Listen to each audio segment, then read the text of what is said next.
Bonjour, je me présente, je suis Exaucé Kavabioko Shongo, le fils du roi Fabrice Zombi Kavabioko, le 10e roi mini-Congo.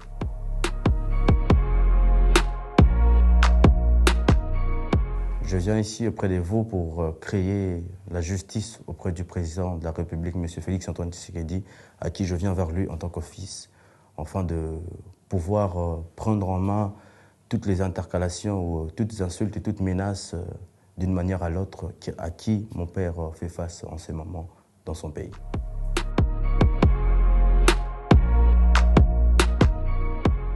Je m'adresse au président de la République, M. Félix-Antoine Tshisekedi, parce que c'est à lui, la seule personne à qui je peux avoir confiance en ces moments.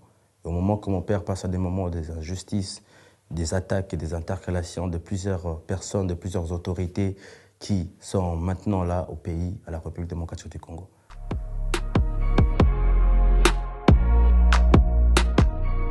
Depuis vendredi, plus personne n'a eu un appel ni téléphonique. Ce n'est qu'avant-hier qu'il reçu, ma mère reçoit un appel téléphonique d'un numéro inconnu qui lui dit « Écoute, tout va bien, je suis encore dans des moments d'attente jusqu'à ce que les dossiers soient faits. Je suis accusé d'une chose jusqu'à maintenant, nous attendons à savoir c'est quoi les quoi et les pourquoi. Et une telle grande personnalité puisse être arrêtée de ces moments, de cette façon, de cette manière irrespectueuse au sein de son propre pays, la République démocratique du Congo. »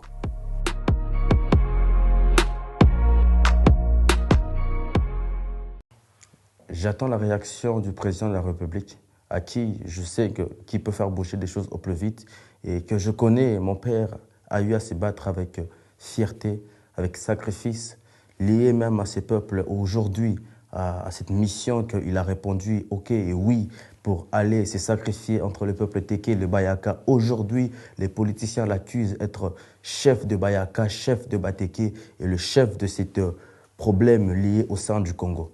Une insulte parce qu'il a accepté cela et une désolation parce qu'il a réussi la mission, il a montré, il a prouvé au président de la République qu'il pouvait encore le faire confiance.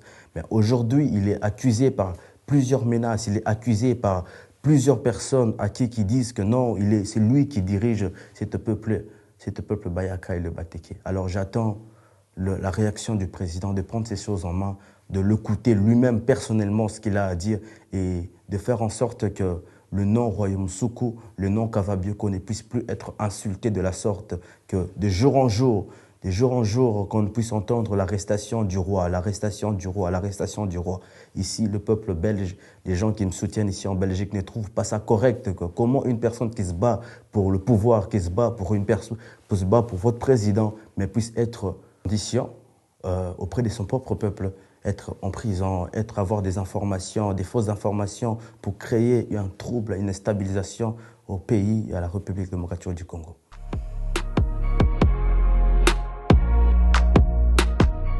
Je crois pouvoir avec tout cœur que ce message passera aux oreilles du chef de l'État, M. Félix-Antoine Tshisekedi. Je ne me suis jamais levé sur les réseaux, mais je me suis levé parce que j'ai vu toutes personnes qui l'entouraient n'ont pas réagi. Alors j'ai réagi en tant qu'office, pas en tant que secrétaire, pas en tant que membre peuple, mais j'ai réagi en tant que fils qui réagit pour son père, pour le nom de son père et qui connaît la personne à qui son père s'est bat à chaque fois, à qui son père s'est bat à chaque fois. C'est pour le pouvoir, c'est pour le respect du roi. Et à chaque fois que mon père a toujours reçu ces genres d'attaques, il est toujours revenu en sorte pour respecter, pour garder l'image du président. Aujourd'hui, son régime, son entourage, qui essaye toujours de le faire sortir pour un mauvais de l'histoire. Alors je demande au président de la République de l'écouter et de prendre en considération ses mots et de l'écouter personnellement parce qu'il a des choses à dire personnellement auprès du président de la République. Que le peuple, non. Que Dieu bénisse le Congo et bénisse le peuple Soko. Et merci au président de la République.